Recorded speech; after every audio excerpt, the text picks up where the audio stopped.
இன்னைக்கு கூட காலையில் ஒரு பத்திரிக்கை என்னை பேட்டி கண்டாங்க. எப்படிங்க கொடுப்பீங்க நீங்கள், எப்படி கொடுப்பீங்க? ஏற்கனவே கடன் இருக்குதுன்னு. கடன் இருக்கு உண்மைதான். ஆளை தெரியாத ஆண்டா கடன் தான் ஆகும். ஆளை தெரியாத நாட்டானா கடன் தான் வரும். ஆளை தெரிகின்றவர் ஆண்டா தேவையான திட்டம் கிடைக்கும். சொல்லிட்டு கொரோனா காலங்க எல்லாருக்கும் தெரியும்ல. ஒரு வருஷம் அரசுக்கு வருவாய் வந்ததா? இந்த கடையெல்லாம் திறந்து வச்சாங்களா?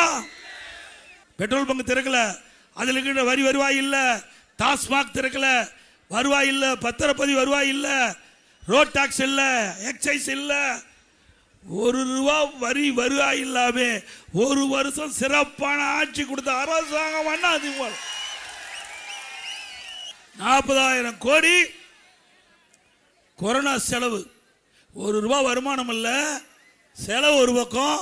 அப்படி இருந்தோம் நிதி நிலைமை இந்தியாவிலேயே சிறப்பா இருந்த மாநிலம் தமிழ்நாடு. நீ அதையாவது எடுத்து பார்த்து தெரிஞ்சுக்க திரு ஸ்டாலின் அவர்களே. எங்களுடைய ஆட்சி எப்படி சிறந்த ஆட்சின்னு உங்களுடைய அதிகாரி கேட்டு தெரிஞ்சுக்க. ஏன்னா அதிகாரி பாதி பேர் இவருக்கு ஜால்ரா போட்டுட்டுலாம் இருக்காங்க. இவருக்கு ஒன்றும் தெரியாதுன்னு முடிவு பண்ணிட்டாங்க. அதனால அதிகாரிகள் என்ன சொல்றாங்களோ அதுதான் அவர் கேட்கிறார். சொந்தமா அவரு முடிவு எடுக்க முடியல. நல்லாட்சினா எடப்பாடியார் தான். வாக்களிப்பீர் இரட்டை இலைக்கே.